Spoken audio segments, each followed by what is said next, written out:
Bonjour à tous, c'est Aurélie, j'espère que vous allez bien. Aujourd'hui, je reviens avec une vidéo sur un livre, parce que ça fait longtemps que je ne vous ai pas parlé d'un livre. Et je reviens avec le livre Éloge de la légèreté de Dominique Leroux. C'est un livre que j'ai lu sur Kindle, donc je ne peux pas vous le montrer, je ne l'ai pas en version physique.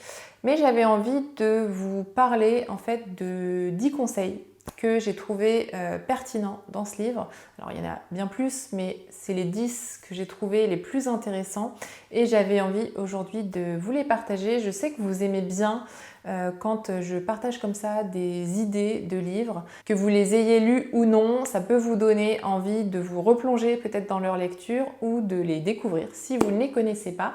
Donc c'est parti! La première idée que je trouve intéressante, c'est que les objets font des petits, c'est-à-dire que quand vous faites l'acquisition d'un objet, eh bien, il y en a souvent un, deux ou trois qui viennent avec. Et cette idée, elle fait vraiment référence à la vidéo que j'avais faite sur l'effet Diderot, que je vous mettrai juste ici. Donc, par exemple, quand vous achetez une télévision, vous avez aussi donc un emballage, un manuel d'utilisation, des câbles, une garantie qui viennent avec. Si vous achetez un nouveau thé, vous aurez peut-être besoin d'une nouvelle boîte dans laquelle mettre ce thé. Vous aurez peut-être besoin d'une boule à thé pour servir ce thé dans votre tasse. Quand vous achetez une voiture, vous avez aussi des papiers à transporter, des clés, un double peut-être, des assurances à payer également, un parking peut-être aussi à payer si vous n'avez pas de place chez vous. Bref, quand vous achetez un objet, eh bien, il y a tout un tas d'autres objets et d'autres dépenses qui l'accompagnent et c'est pour ça que c'est important de bien voir les choses dans leur globalité. Ensuite, la deuxième idée, c'est que les objets ont le pouvoir d'instiller en nous un sentiment de honte, un sentiment de mauvaise conscience. Parce qu'on le sait tous, les objets sont faits pour être utilisés et on en a tous bien conscience.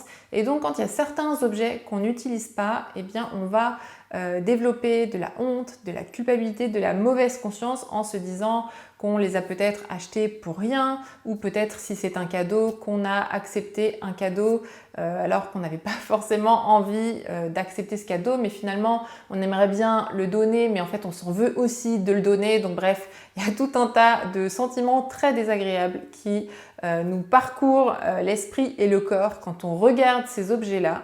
Donc pour se donner bonne conscience, eh bien, on se dit qu'on les utilisera un jour forcément. Et donc c'est pour ça souvent qu'on les garde dans le grenier, dans le garage, etc. Alors je pense quand même que souvent on se ment un petit peu à soi-même, on est un petit peu dans un déni parce que au fond de nous, on sait très bien que ce jour-là n'arrivera jamais. Mais on se dit non, mais c'est pas forcément du gaspillage parce que je vais peut-être quand même les utiliser un jour. Sauf que plus on garde ces objets-là, et bien plus ces sentiments désagréables de honte, de culpabilité, etc. augmentent et ça nous pollue. C'est pas forcément quelque chose dont on a conscience parce que c'est assez subtil, mais c'est bien réel. Si vous faites bien attention à ça, ça vous pollue. Donc si vous pouvez vous en débarrasser, faites-le. Le troisième conseil que je trouve hyper intéressant, c'est de ne jamais acheter pour plus tard. Donc là, l'idée, c'est vraiment d'éviter d'acheter par anticipation. C'est quelque chose quand même qu'on fait souvent, acheter parce qu'on va faire un stock pour ne pas manquer de quelque chose plus tard. Donc on va peut-être faire des stocks de nourriture, on va aussi peut-être acheter des livres qu'on aura envie peut-être de lire plus tard. Moi c'est ce que je faisais en tout cas avec les livres notamment. J'en achetais souvent 4 ou 5 en même temps en me disant que les sujets m'intéressaient et que j'aurais certainement envie de les lire un petit peu plus tard, sauf qu'en réalité je ne les lisais jamais. En tout cas je lisais jamais les 4 ou 5 que j'avais achetés, j'en lisais peut-être un et encore je crois que j'arrivais même jamais au bout. C'est vrai qu'aujourd'hui je me discipline on va dire à n'acheter qu'un livre à la fois. En fonction de mon envie du moment, en fonction de ce que j'ai envie de lire, donc au moment où j'achète quelque chose et je me force à finir un livre avant d'en acheter un autre ou alors si vraiment ça ne me plaît pas, eh bien je le donne et du coup à ce moment-là je peux passer à un autre mais je trouve que faire du stock ou acheter par anticipation parce qu'on pense qu'on aura peut-être envie plus tard, souvent ça se solde quand même par un échec. Et on fantasme un petit peu souvent que les choses qu'on achète vont changer notre vie, vont nous rendre beaucoup plus heureux, etc. Sauf qu'au final, c'est vraiment, ce n'est qu'un fantasme, ce n'est que de l'idéalisation, ce n'est qu'une illusion, ça ne se produit jamais. En tout cas, Il n'y a jamais un objet qui a changé toute ma vie entière. Oui, il y a des objets qui améliorent ma vie, heureusement, mais c'est loin de l'idéalisation que je m'en faisais avant. Ensuite, une quatrième idée, c'est la capacité à consommer consciemment. Et elle donne l'exemple au début de ce chapitre-là d'une jeune fille qui a mis 2 ans à acheter un pull bleu parce qu'elle voulait vraiment trouver le bleu qui lui convenait le mieux. Et quel plaisir elle a eu au bout de ces 2 ans à trouver la perle rare. Et je trouve que c'est assez beau cette façon d'acheter. Moi en tout cas c'est vraiment comme ça que je consomme aujourd'hui. J'aime bien laisser passer du temps. Peut-être même parfois beaucoup de temps avant d'acheter des choses parce que très souvent les envies s'en vont. 90% des envies disparaissent quand on attend 1 semaine, 2 semaines, 3 semaines, 1 mois. Et l'idée, c'est pas forcément de ne plus jamais rien acheter du tout. De toute façon, ça n'est pas possible. On a besoin de consommer pour vivre, ne serait-ce que les choses essentielles du quotidien, mais même des choses plus superficielles, entre guillemets, mais quand même utiles. L'idée du minimalisme, de la simplicité, c'est pas de ne plus jamais rien consommer et de devenir complètement radin ou pingre. Pas du tout, c'est plutôt de faire des choix bien réfléchis et des choix qui vont nous apporter de la satisfaction dans le temps, donc sur la durée. Et c'est vrai que moi je trouve que plus on met du temps à trouver l'objet qui correspond exactement à notre envie ou à notre besoin, plus on l'apprécie dans le temps. J'ai vraiment l'impression que c'est proportionnel. Quand on fait des achats, enfin quand je faisais des achats très très rapides avant, j'appréciais les choses très peu de temps finalement, comme si c'était proportionnel au temps que j'avais mis à acheter l'objet ou le vêtement en question. Et aujourd'hui où je prends davantage mon temps, je sens que ça m'apporte beaucoup plus de joie sur la durée. Ensuite, une 5e idée intéressante, c'est de remplacer nos désirs matériels par des occupations enrichissantes.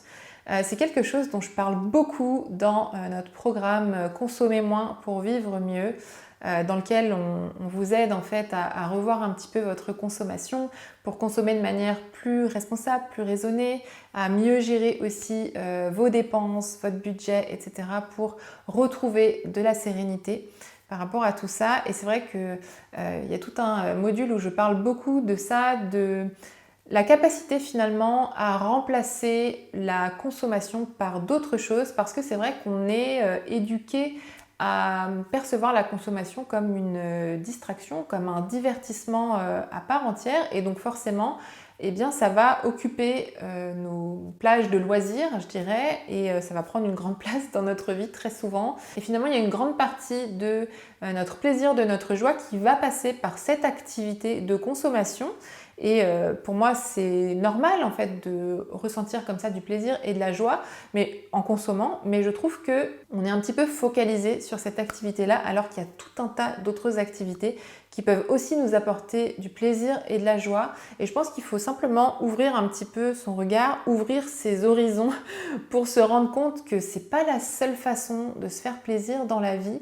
Et c'est vrai que quand on diminue sa consommation, eh bien on se rend compte qu'il y a beaucoup d'autres activités enrichissantes, que ce soit des activités sportives, créatives, ça peut être du yoga, ça peut être de la peinture, du dessin, ça peut être du bénévolat, ça peut être, je sais pas, de la randonnée. Enfin, en fait, on découvre une nouvelle manière de vivre qui passe beaucoup plus par l'être que par l'avoir, que par le fait de posséder des choses. Et moi aujourd'hui je me rends compte que les activités les plus simples me procurent beaucoup plus de joie que de consommer. D'ailleurs, c'est quelque chose que je disais à Yuri il y a quelques temps. Je lui disais en fait, c'est fou, mais aujourd'hui, je préfère faire du tri, enfin, je préfère enlever des choses de ma vie plutôt que d'en acheter. Je trouve que ça me procure beaucoup plus de joie parce que récemment, j'avais vendu des petites choses sur Vinted en fait, et ça m'a vraiment procuré un immense sentiment de joie. Déjà de me débarrasser de ce dont j'avais pas besoin, de voir qu'il y a d'autres personnes qui allaient en profiter. Et en plus, eh bien, d'avoir de l'argent aussi pour faire d'autres choses, eh bien, c'est vraiment un sentiment extrêmement agréable, je trouve. Et ça rejoint un petit peu le 6e point que je voulais aborder avec vous aujourd'hui, c'est que désencombrer son intérieur, ça change à jamais notre manière de consommer. C'est vrai que quand on fait du tri, je trouve chez soi, on adopte vraiment un tout autre regard sur la consommation. Déjà le fait de passer du temps à trier, à se poser des questions, à peut-être faire des allers-retours dans des associations, à passer du temps à vendre aussi ce dont on ne veut plus, et bien forcément ça nous demande du temps, de l'énergie, et on va voir très différemment les futurs objets qui vont rentrer chez nous, puisqu'on les verra aussi comme des potentiels futurs objets à trier. Et c'est vrai que je pense que quand on passe du temps comme ça à faire des choix justes et pertinents, on n'a pas forcément envie de passer tout notre temps à trier. Et donc déjà, on va consommer un petit peu moins. Quand on commence à faire du tri, en général, c'est ce qui se passe. Et ensuite, moi, je sais que mon regard sur la consommation a beaucoup changé. Je le vois vraiment comme aujourd'hui quelque chose d'un petit peu absurde quand je vois en tout cas cette surconsommation et toutes ces choses qui sont proposées à la vente. Ça me fait un petit peu tourner la tête parfois, j'avoue. Je trouve ça assez fou en fait, ce système comme ça de consommation, de surconsommation encore une fois. Et c'est vrai que moi aujourd'hui, je m'attarde beaucoup plus sur la qualité de ce que j'achète que sur la quantité.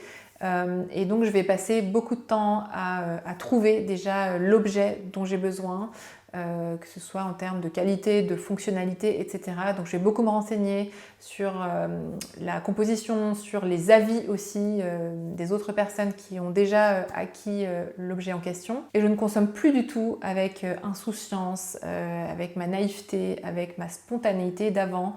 Aujourd'hui, je suis beaucoup plus mature, j'ai beaucoup plus de sagesse aussi dans mes choix. Et je trouve que c'est beaucoup plus satisfaisant de consommer de façon consciente et raisonnée. Ensuite, une 7e idée que je trouve intéressante, c'est qu'un objet oublié est un objet qui ne nous rendait pas heureux. Et ça, c'est vrai qu'on a tendance à l'oublier, mais pour moi, c'est comme les personnes autour de nous. En fait, les personnes qui nous rendent vraiment heureuses, eh bien, on ne les oublie pas, on a envie de les voir très souvent, de discuter avec elles, de passer du temps avec elles. Pour moi, c'est un petit peu pareil avec les objets. Si vous avez oublié un objet, s'il est rangé dans un carton depuis 10 ans, c'est qu'il ne vous rendait pas heureux, parce que je ne pense pas que l'être humain soit naturellement masochiste, c'est-à-dire qu'il se fasse du mal volontairement. Je pense qu'on se dirige vers des objets, des vêtements dans lesquels on se sent bien, qui nous apportent satisfaction, qui nous apportent de la joie, et que forcément, eh bien, tout ce qu'on n'utilise pas, tout ce qu'on ne met pas, tout ce qu'on a oublié depuis des années, c'est que finalement, c'était des objets qui ne nous apportaient pas suffisamment de joie, pas suffisamment de satisfaction, et qu'on peut très très bien s'en passer dans notre vie de tous les jours.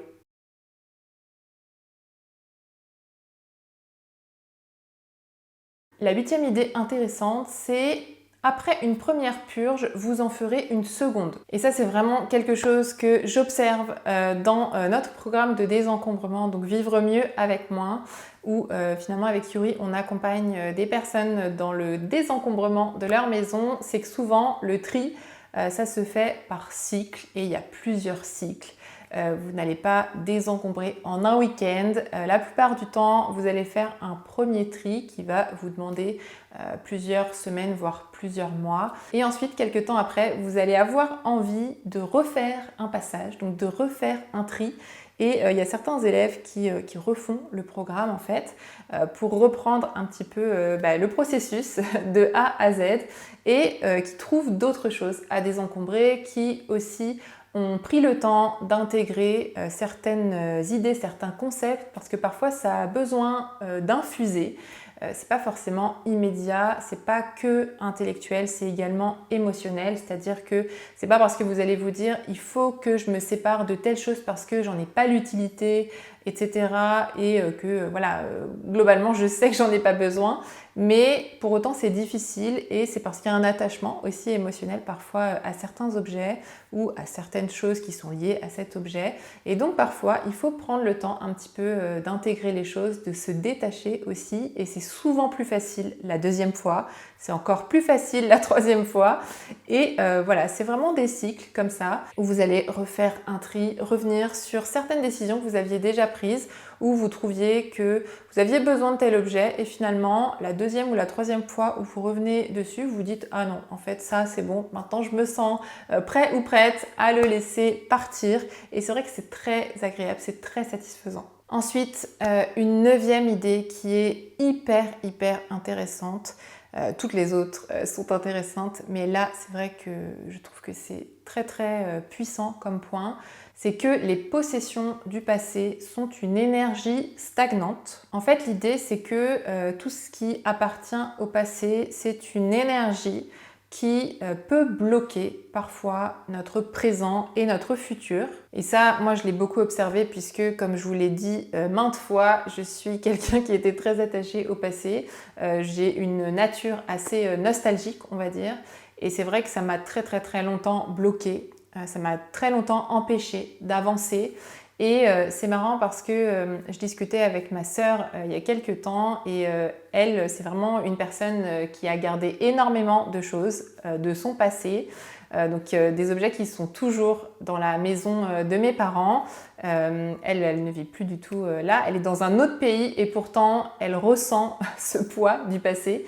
Et on va faire du tri ensemble d'ailleurs dans quelques semaines. Donc je me réjouis et elle aussi. Et c'est vrai que je lui disais que c'est pas parce qu'elle n'a pas ses possessions sous ses yeux que ça ne l'empêche pas d'avancer, que ce n'est pas un boulet pour elle. Et vraiment, c'est important que vous ayez ça en tête. Tout ce qui appartient au passé et qui est lourd aussi, hein, il y a aussi des choses qui appartiennent au passé et qui vous procurent toujours de la joie et qui vous sont toujours utiles aujourd'hui et que vous prenez toujours plaisir à regarder, à utiliser, etc.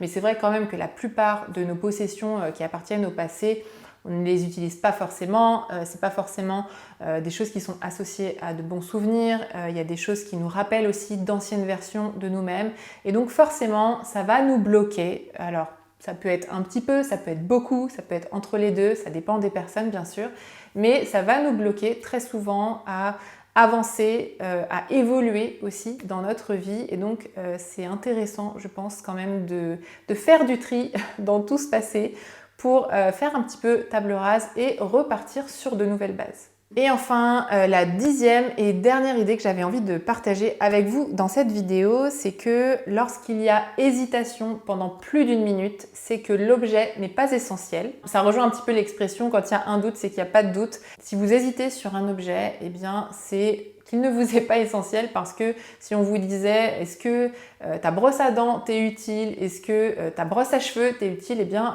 vous auriez besoin d'une demi-seconde pour dire oui. Donc ça c'est une évidence. Si il vous faut plus d'une minute pour déterminer si vous avez vraiment envie de garder un objet dans votre vie, quand même très souvent c'est que la réponse est non. Et donc gardez bien cette idée en tête quand vous faites du tri parce que je pense que ça peut beaucoup vous aider dans vos choix. Donc voilà, on arrive à la fin de cette vidéo. J'espère qu'elle vous a plu. N'hésitez pas à la liker si c'est le cas. Vous pouvez également me dire quel point parmi les 10 vous a le plus parlé. Vous pouvez aussi me dire si vous avez lu ce livre, donc Éloge de la légèreté de Dominique Leroux. Qu'est-ce que vous en avez pensé? Est-ce que vous l'avez apprécié ou non? Voilà, n'hésitez pas à me dire tout ça dans les commentaires. Vous pouvez également télécharger notre guide gratuit pour alléger votre intérieur et simplifier votre vie si vous avez envie justement de vous lancer dans ce tri et que vous vous sentez un petit peu seul, que vous avez besoin d'un petit coup de pouce, d'un petit soutien. C'est toujours agréable quand même de pas être totalement seul, je trouve, dans ce processus.